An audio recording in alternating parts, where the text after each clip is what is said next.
Sing wengi sliramu cumake sirmo aja tangi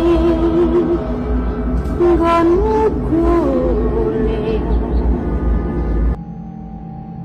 Assalamualaikum warahmatullahi wabarakatuh. Kembali lagi di channel Kisah Malam Jumat. Pada kesempatan kali ini kita akan menceritakan salah satu urban legend yang terkenal di Indonesia yang biasa kita sebut yaitu Begu Ganjang. Nah, dari cerita kali ini kita akan mengisahkan tentang dua orang yang tidak sengaja bertemu dengan Begu Ganjang saat mereka melakukan sebuah riset di sebuah desa. Ingin tahu bagaimana kisahnya? Mari langsung saja kita mulai ke ceritanya. Begu Ganjang. Saat itu sore segera berganti malam di sebuah desa terpencil di pedalaman Sumatera Utara. Di penghujung hari itu, para warga keluar dari rumah mereka, masing-masing secara serentak. Semuanya secara bersamaan keluar rumah dengan wajah takut sekaligus cemas. Mereka semua menatap ke atas langit. Tampak dua ekor burung gagak hitam terbang berputar-putar di atas rumah-rumah mereka sambil mengeluarkan suara yang memekik telinga. Begitu nyaring, sontak mereka semua segera memasukkan hewan-hewan ternak mereka ke dalam kandang, memanggil anak-anak mereka pulang, kemudian masuk ke dalam rumah. Jendela dan pintu ditutup rapat-rapat, kecuali dua orang pemuda yang masih menatap burung gagak itu dari depan rumahnya, atau bisa disebut rumah menginap. Mereka bernama Aiman dan Paul, yang merupakan orang berpendidikan di salah satu universitas di Sumatera Utara. Kedatangan mereka ke sini adalah mencari riset dan sampel mengenai tumbuhan-tumbuhan yang katanya hanya tumbuh di sekitar desa tersebut. Itu kan cuma burung, kenapa harus takut? Kenapa takut sekali? Kata Paul. Tapi kalau kau lihat burung itu, aneh, berputar-putar saja sejak tadi, ucap Aiman. Kata orang tuaku, ini pertanda buruk. Lanjutnya, memang buruk, kata seseorang tiba-tiba muncul dari belakang mereka. Orang itu adalah Pak Herman, seorang pria tua yang memberi mereka penginapan gratis. Usianya sekitar 50 tahun, dengan ciri khas kumisnya yang tebal. Bapak, membuat kaget saja, ujar Paul yang kemudian berbalik menoleh ke arah Pak Henry. Sebelum kalian datang, sudah ada 3 orang mati secara beruntun, kata Pak Herman. Makanya kita semua jadi ketakutan begini. Burung-burung ini dianggap sebagai pertanda datangnya malapetaka. Kemudian Pak Herman tak mengizinkan mereka berbincang-bincang lagi di luar rumah. Mereka segera diminta masuk rumah dan mengunci pintu. Dilarang juga untuk keluar malam tanpa tujuan yang jelas. Untuk menghormati beliau, mereka berdua akhirnya masuk dan mengunci pintu seperti apa yang diperintahkan. Rumah yang berbahan dasar kayu itu cukup nyaman untuk mereka berdua. Gaya bangunannya merupakan gaya bangunan tradisional. Mereka juga berbatasan langsung dengan hutan tepat di depan rumah mereka. Malam harinya, mereka membuka laptop masing-masing dan membuat sebuah jurnal laporan. Beberapa plastik berisi dedaunan dan batang tumbuhan terlihat di meja mereka. Hasil penelusuran mereka siang tadi di hutan sekitar desa yang masih minim pencahayaan ini harus melewati malamnya tanpa listrik. Hanya ada lampu minyak di masing-masing rumah yang cahayanya amat redup. Jalan-jalan desa begitu gelap gulita. Mereka berdua juga harus menghemat daya baterai handphone dan laptop mereka masing-masing. Walau tadi banyak dari warga yang ketakutan melihat burung gagak yang ditafsirkan sebagai pertanda buruk, nyatanya masih ada saja yang berkeluyuran di desa dengan membawa obor. Sesekali Aiman mengintip melalui jendela dan memperhatikan mereka. Suasana begitu gelap gulita di luar sana, dan sesekali ada orang berjalan. "Man, coba kau cek email. Aku kirim data-data yang aku punya. Kau kerjakanlah dan jangan sampai salah. Aku sendiri masih banyak ini," kata Paul yang masih serius dengan laptopnya. Aiman masih menatap keluar. Ia melihat dua orang yang semula berjalan membawa obor. Mereka dengan santai tiba-tiba berhenti dan diam di tempat. Mereka juga menundukkan kepala seakan menghindari sesuatu. Aiman yang kebingungan terus saja memperhatikan mereka dari balik jendela kamarnya. Paul, coba kau lihat sini. Itu ada dua orang aneh sekali tingkahnya," kata Aiman. Tanpa banyak bertanya, Paul segera mendekat ke arah jendela dan ikut menatap keluar. Dua orang pemuda itu masih saja menunduk dan diam di tempat tanpa sebab yang jelas. "Itu mereka kenapa?" tanya Paul. "Aku juga tak tahu, Paul. Mereka aneh sekali," jawab Aiman. Tak lama berselang, obor yang dibawa kedua pemuda itu mati dengan sendirinya. Padahal angin tak bertiup kencang. Lantas bagaimana obor itu bisa mati? Penglihatan mereka pun menjadi terbatas. Suasana kian gelap. Akan tetapi, di tengah kegelapan itu, kedua orang pemuda tadi masih bertahan berdiri di sana sambil menundukkan kepala.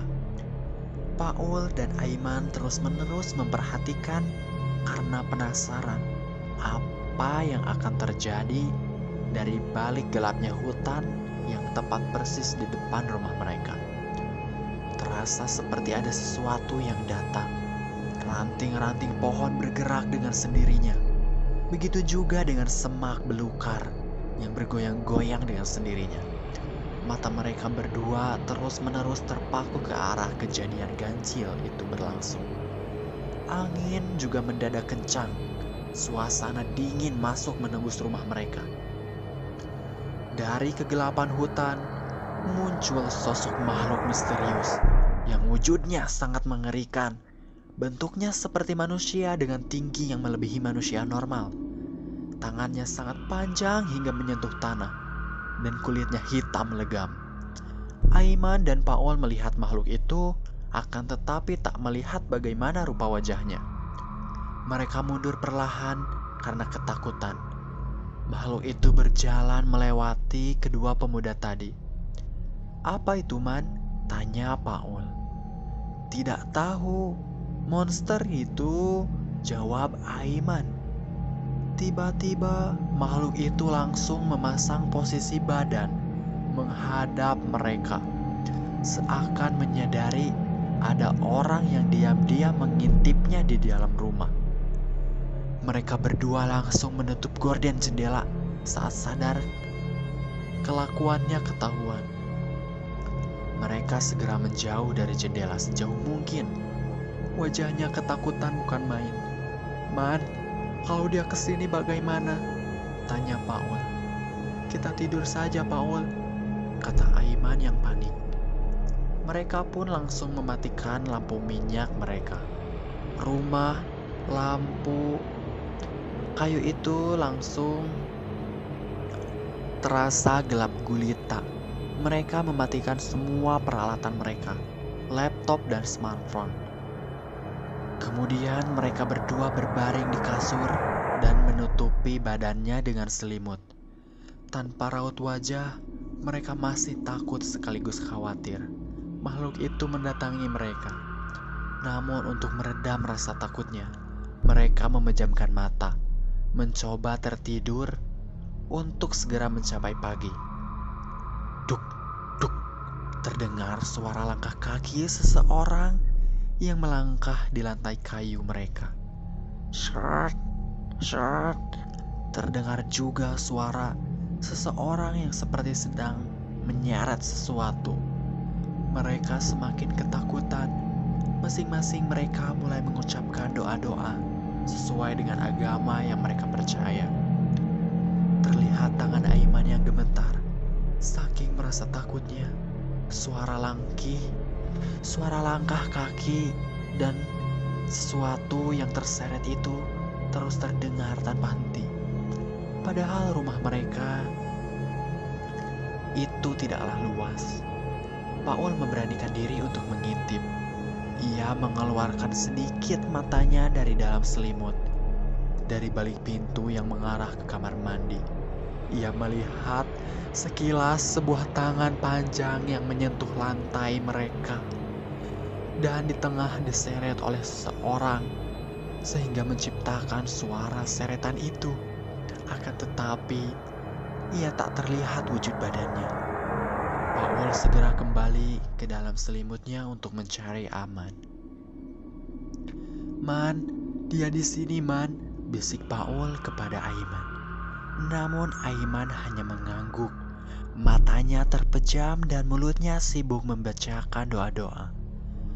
Sesaat kemudian, sebuah tangan berwarna hitam dengan jari-jari yang panjang serta kuku tajam masuk ke dalam selimut mereka. Paul berteriak ketakutan bukan main. Sedangkan Aiman terus-menerus mencoba berdoa dengan wajah takutnya. Tangan itu mengarah ke arah leher Paul. Paul yang berontak dan berusaha keluar dari selimut pun sudah tak bisa melakukan apa-apa. Tangan dan kekuatan makhluk itu sudah terlanjur mencengkeramnya. "Aiman, tolong aku!" teriak Paul. Aiman mencoba membuka mata dan melihat tangan mengerikan itu sudah mencengkeram leher Paul. "Paul!" teriak Aiman yang ketakutan. Tangan panjang itu kemudian mengangkat Paul dari balik selimut. Aiman pun ikut keluar dari selimut untuk melihat bagaimana nasib temannya itu. Barulah nampak sosok makhluk yang ada di luar tadi tengah duduk agak jauh di depan mereka. Tangannya yang panjang membuatnya mampu memegang leher Paul dengan mengangkatnya dari jauh. Wajah makhluk itu seperti monster. Matanya merah dengan taring yang panjang dan juga tajam. Rambutnya juga terlihat panjang, tapi tidak terlalu banyak. Aiman hanya berteriak-teriak histeris saat mereka melihat betapa menakutkannya makhluk itu. Paul dicekik dengan begitu kuat dengan tangannya yang panjang itu. Perlahan wajah Paul membiru dan matanya melotot. Makhluk itu menatap Paul sambil membuka mulutnya yang lebar dan penuh dengan gigi-gigi runcing. Sesekali juga terdengar suara berat yang keluar dari mulut makhluk itu. Akhirnya Paul tak dapat bertahan dari makhluk itu. Paul mati seketika. Mayatnya dijatuhkan begitu saja di lantai. Wajahnya biru, mulutnya menganga, dan matanya masih melotot. Terlihat bekas cekikan di leher Paul yang berwarna kemerah-merahan. Makhluk itu menutup mulutnya kemudian diam di tempatnya. Aiman sendiri pun tak bisa bergerak, tubuhnya kaku. Matanya menatap makhluk itu dengan penuh rasa takut. Makhluk itu juga membalas tatapan mata Aiman. Aiman dan makhluk itu saling menatap satu sama lain. Aiman berusaha mengalihkan pandangannya, akan tetapi tidak bisa. Seolah makhluk itu sengaja memaksa Aiman agar terus menatap matanya. Selama semalam suntuk itu, Aiman terus bertatap mata dengan makhluk itu tanpa jeda. Badannya tak bisa bergerak. Makhluk itu juga tak bergerak dari posisinya. Setelah berjam-jam Aiman bertatapan dengan makhluk itu, akhirnya ia bisa menggerakkan badannya. Makhluk itu merayap pergi keluar dari rumah inap mereka. Saat matahari sudah terang, Pak Herman menemukan mereka. Paul tergeletak kaku, tak bernyawa, sedangkan Aiman terlihat duduk dengan tatapan mata yang kosong. Beberapa warga berusaha mengajak Aiman bicara dan menanyakan tentang kejadian ini. Akan tetapi Aiman tak menjawab. Bahkan menengok dan menatap saja, mereka pun tidak bisa. Sudah disiram air dan ditampar pipinya, Aiman masih saja dia membisu. Matanya juga terus saja kosong. Beberapa hari setelah kejadian itu, Aiman dibawa ke psikolog, dokter, dan banyak ahli medis lainnya untuk mengembalikan keadaan Aiman. Tapi Aiman tetap saja seperti itu. Matanya kosong, badannya tak bergerak, mulutnya dia membisu. Akan tetapi detak jantung dan napasnya masih ada.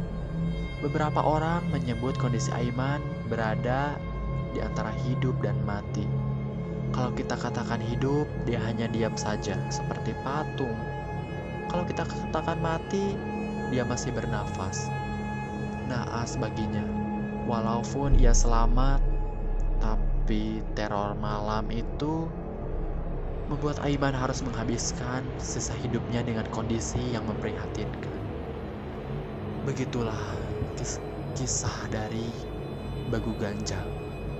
Sekian dan sampai jumpa.